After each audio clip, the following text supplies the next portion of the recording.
what's up? Ako nga pala si BT at nandito ngayon tayo sa BT Reaction and welcome to my channel, Tunay na Kritiko. Ayan at meron tayong panonooring video ngayon. Ito po ay nagmula kay Balita Hub TV. Sa mga hindi pa po nakakabisita sa channel ni Balita Hub TV, bisita na po kayo mga katunay. At kung hindi pa kayo nakakapag-subscribe, syempre subscribe din po kayo mga katunay kay Balita Hub TV. Ayan At syempre huwag nyo rin po sana kalimutan na mag-subscribe dito sa channel ko sa Tunay na Kritiko kung hindi pa kayo nakakapag-subscribe, and click the notification bell para maging updated po kayo sa mga reaction videos na aking ilalabas. At huwag na natin pagtagalin at sabay-sabay na nating panoorin ang laman ng video na hatid sa atin ni Balita Hub TV at bibigyan natin ng reaksyon. Pasok!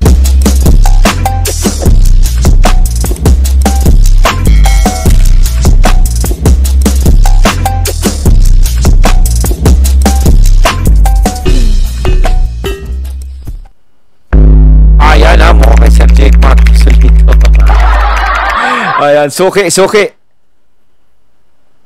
Alright, Ayun, bago natin simulan, nais ko nga palang magbigay ng credits kay Sir Jake Magnus dito sa boses na madidinig natin ngayon, Siyempre, sa mga hindi pa po nakakabisita sa channel ni Jake Magnus TV, bisita na po kayo mga katunay. At kung hindi pa kayo nakakapag-subscribe, siyempre, mag-subscribe na rin po kayo mga katunay sa channel ni Jake Magnus TV. Ipagpatuloy natin. Sa inyo mga kababayan, pwede po pag-uusapan natin mga kababayan, napakaganda po nito dahil meron po tayong nakita na kung saan na nireject daw. Nireject daw itong tape ng ilang advertiser sa kanilang request mga kababayan, kaya daw po hindi napasahod yung ilang mga empleyado. Pero bago po natin pag-usapan yan, ay nais ko po muna sabihin sa inyo na kung kayo po ay bago pa lamang po sa ating YouTube channel, hinihikayat ko po kayo na huwag niyo po sanang kalimutan na i-like etong ating live streaming na ito, at huwag nyo na rin pong kalimutan na mag-subscribe sa ating YouTube channel. Hit nyo na rin po yung ating notification bell para lagi po kayong updated sa tuwing mag-upload po tayo or magla-live tayo ng mga ganitong klase ng issue. At gusto ko din po kayong batiin ng isang magandang umaga, tanghali, hapon, gabi sa mga sulok ng mundo kayo naroroon. Mapa sa Pilipinas man po kayo or ibang bansa, sana po ay nasa mabuti po kayong kalagayan at gabayan po kayo ng ating Panginoon. Mabuhay po kayo. So eto mga kababayan, may lumabas kasing balita kanina, may napanood tayo na video, tapos ipinasa pa sa atin ni Tol Balayes the Great. Sabi dito, Itbulaga, tape ni-reject ng ilang advertiser sa kanilang request, empleyado ng tape di napasahod. So gaano kaya mga kababayan katotoo ito? Pakinggan muna natin. Hindi na napasahod. I-credit natin to kay Pinoy Celebrity. Ayan, updates, kanya po yung YouTube channel, kanya po yung YouTube video. Gagawan lang po natin ng reaction video bago natin to i-connect dun sa panawagan ng isang vlogger ng taga-tape. Ay pinakita, pinlex lang naman itong si Jose Manalo ang ilan sa mga sponsors po niya na nagpadala ng ilan sa mga regalo para sa kanya, sapagkat kanina po ay namataan natin siya na nasa Pasig, at according po sa ilan ay talagang samot-saring pagkain po ang ipinadala sa kanila ng ilan sa mga di kilalang tao. Siguro ang tawag kasi dun sa mga ganyang bagay, ex-deal. Samantala, si Prinsipe Seti, pagka pupunta sa isang bahay, kailangan dumampot pa at magbaon ng Shanghai.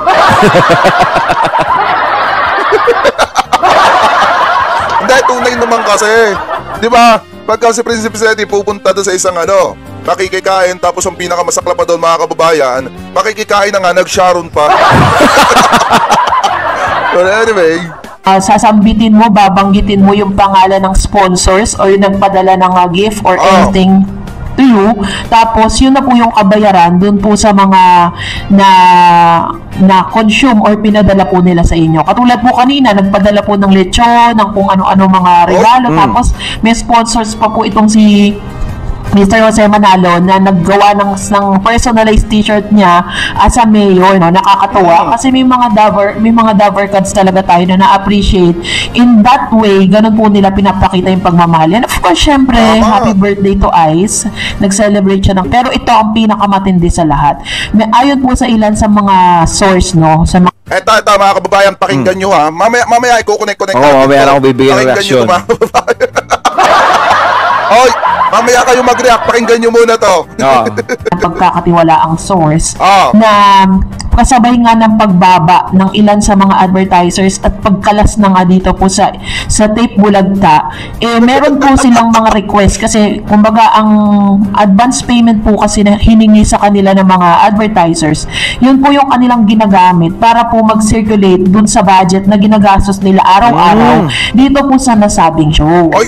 So dahilan dyan, syempre, kumbaga sa business, kapag po sabihin na natin may mga advertisers po sila ngayon, dahil yun po ay nakapag-advance na. Ngayon, ang problema po nila ngayon is yung sinatawag na yung financial balance, no? Kasi parang feeling nila, yung kanila pong PC o yung kanila pong in-advance dito po sa mga advertisers na nag-place ng ads, malapit-lapit ng maubos. Dahil sa dami ng mga binabayaran po nila, yung airtime po nila, magkano yun, ilang milyon po yun, ano? 57 million. Yung binabayaran nilang black time dito sa mga kababayan. So ang nangyayari, yung advance talaga ng mga advertiser, yun yung pinakikinabangan nila. Siyempre, bago kami bago kayo lumabas dito o mag-advertise sa amin, kailangan namin ng advance. Parang sa bahay, no?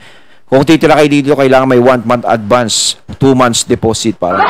O kaya, mag-advance ka muna, parang ganito.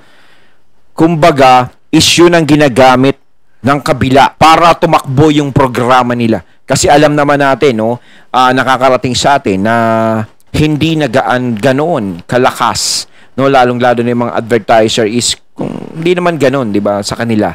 Dahil alam natin, dahil sa advertisers, kaya nabubuhay ang isang programa, no, sa telebisyon. Hangga't marami kang advertiser, hangga't marami silang pumapasok sa iyo, is nandiyan ang kagandahan ng kita mo. Pero kung sakasakaling wala, konti, tagilid. Tapos ang segment mo pa, may mga palaro ka pa, 'di ba? Siyempre, papasweldo ka, may palaro ka, magbibigay ka ng premyo, ganyan. Ang hirap, sakit sa ulo. Tapos, siyempre, mga artista, hindi naman basta-basta lang yung mga sweldo niyan. Siyempre, malalaki yung mga talent pin yan. Masasakit talaga yung ulo mo, tapos ganung advertiser lang ang mapupunta sa'yo. So, may mga advertiser na nagbigay na sa kanila at yun ang ginagamit nila. Pag nakikita ngayon ng mga advertiser na parang umaalagwa yung programa mo.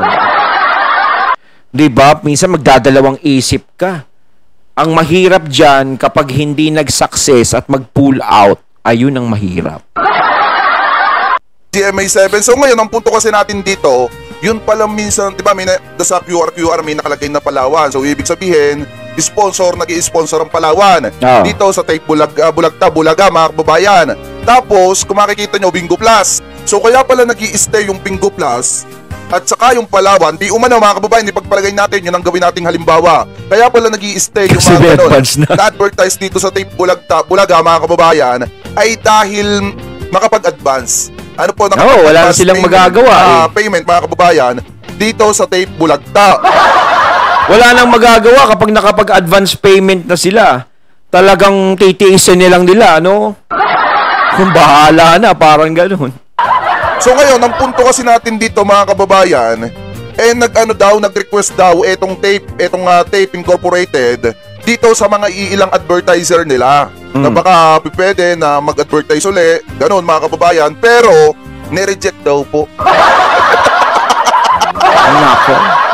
Kaya pala ako nagtataka kanina, sabi ko, kung totoo man, itong balitang lumabas na ito, pero sabi niya nga, meron siyang source. Siguro yung source niya, either na nandoon sa loob ng Tape Bulaga, or di kaya naman mga kababayan, talagang nagtatrabaho din doon. Ano po baka yun, ayaw lang magpalabas. Pero, ang source natin ngayon, etong YouTube channel na ito. Etong Pinoy Celebrity Updates. Dahil mga kababayan, kaya ako naman ito na-topic, kasi may isang vlogger na halos magmakaawa na sa kanyang Facebook page. Nagmamakaawa na sa lahat ng advertiser na baka daw pwedeng mag-advertise sa Tape Bulaga. So anyway mga kababayan, mamakaawa na. i-play pa natin. Talaga namang masasabi mo na kapag hindi po ganun kasigla at kadami ang mga advertisers na nagpe-place ng ads po sa isang programa, automatic po yan magsasara. Kahit po noon time show yan, kahit po teleserye yan, kapag po sobrang sadsad at sobrang baba po ng rating, hindi po tataya ang ilan sa mga advertisers para mag-place ng kanilang mga ads. Ayon po sa Hindi, mali. Sigurado yan. Nananawagan, number 1 daw sa rating setong kabila Hindi, tsaka doon sa mga lumalabas. Oo, lagi nila sinasabi number 1 sila. Pero nakikita naman talaga hindi naman tayo kasi bulag. Ewan ko ba kung bakit nasasabi nilang number 1. Ayan, malimit daw mag number 1, itong tape bulaga. alam niya, may kwento ako sa inyo. Kahapon, galing ako sa bayan kahapon. Nagulat ako mga kababayan nung huminto ako doon sa mga tricycle driver. Napahinto ako doon sa mga tricycle driver. Nagulat ako yung pinapanood nila E80. Sabi ko doon sa mga tricycle driver, bakit ayaw nyo po doon sa sa Itbulaga? Sabi nung isa, ayaw ko na lang banggitin yung pangalan. Taga dito din yun mga kababayan. Sabi nung isa, ba't ko papanoorin yun? Nasusura nga ako sa pagmumukha ni Buboy. Sabi ko, ha? Mantakin mo, ang dami, nakakatanggap sila ng mga ganun sa mga tao, no? Pero dati yung tunay na Itbulaga, no? Yung mga legit talaga, is hindi sila nakakatanggap ng mga ganyang komento sa mga tao na sabihin nakakasura yung mukha ni Buboy. Sorry for that word, no? Pero narinig naman natin din, no? Na may nakausap na gano'n na tao. 'Di ba? Ibig sabihin is marami talagang naiinis dun sa nangyari, lalong-lalo na sa paglipat sa inyo. Lalong-lalo na nung napunta sa inyo yung Itbulaga.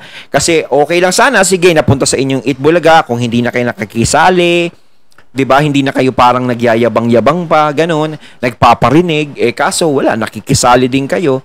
Kaya ganyan, naiinis din yung mga tao na nagmamahal sa TVJ noon. 'Di ba? Pinakamasaklap pa nito mga kababayan, pagdating ko sa bahay, ang pinapanood ng lola ko ay tape bulaga.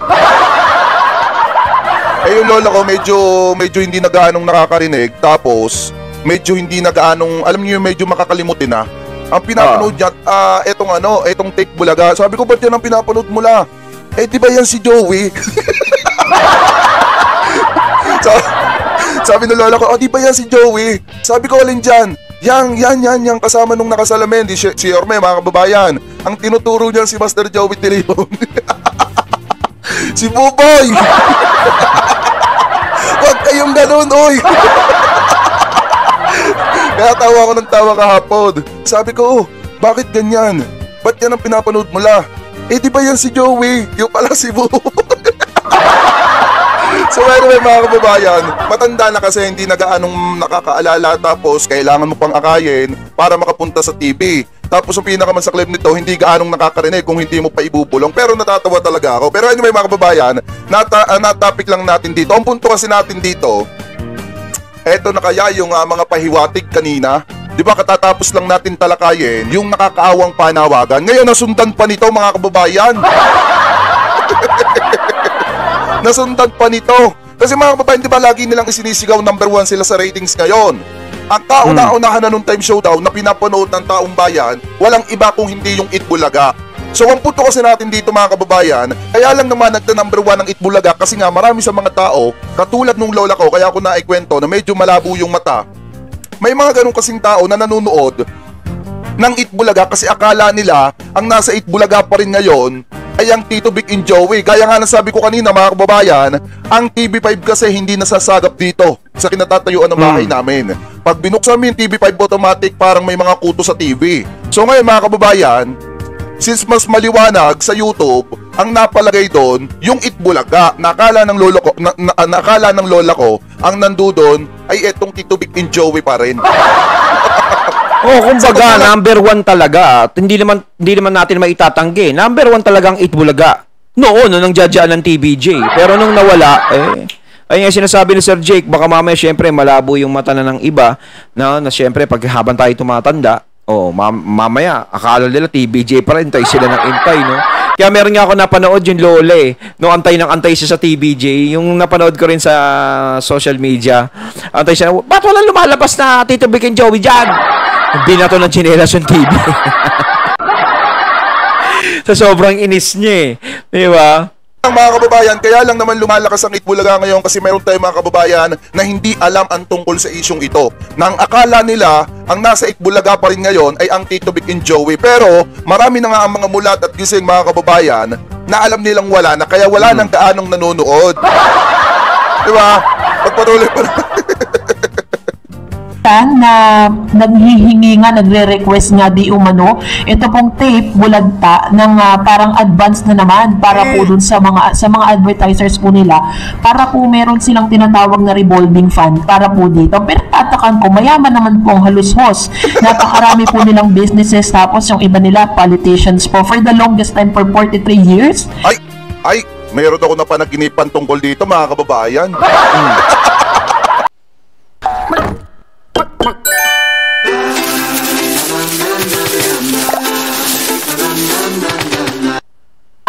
Alam niyo ba, diba gaya ng sabi ko kanina, daptis na nga akong madulas, na naginip ako.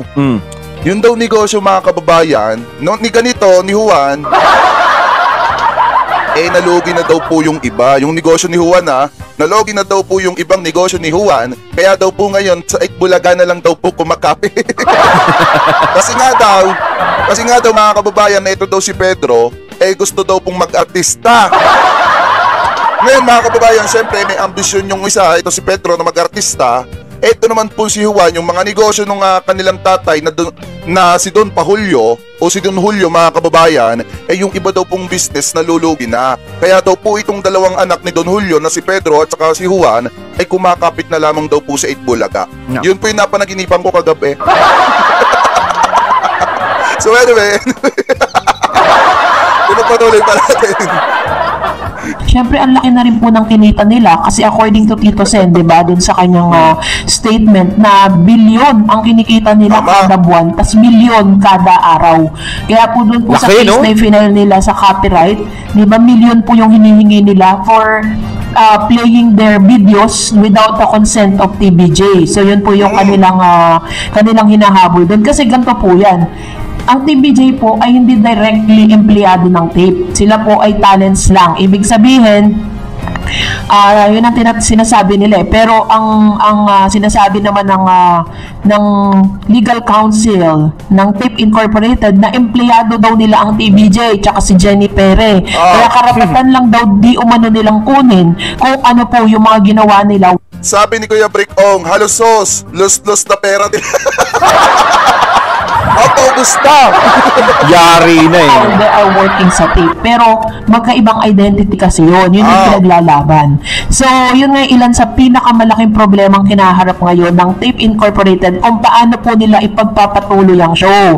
Yun po yung ilan sa mga isinisigaw dahil hindi lang nagsasalita ang mga talent. Pero, alam naman natin na kung ano yung nangyari sa mga talent po ng EAT. No? Like Tito Big and Joey, si Bossing po, halos hindi po siya sinesweldohan. Kinakaltasan po siya ng tax. Yun po yung kanyang... mo, ang laki-laki ng kinikita dati ng Itbulaga, tapos si Sir Vic Soto hindi man lang sinesweldohan. Grabe! Sana pupunta yung pera noon, ha? Reklamo noon. Nung napaalam sa media, ora mismo, binayaran nila yung talent fee ni Bossing kasi ayaw nilang masilipan ng masilipan or mabutasan, diba? So, posible din na nangyayari din yan sa ilan sa mga talents ng E8 ng fake bulagta as of now. So, ganun. Aba, may nangyayari, parang may nangyayaring ganun. Naku, sino kaya ang unang bibigay dyan?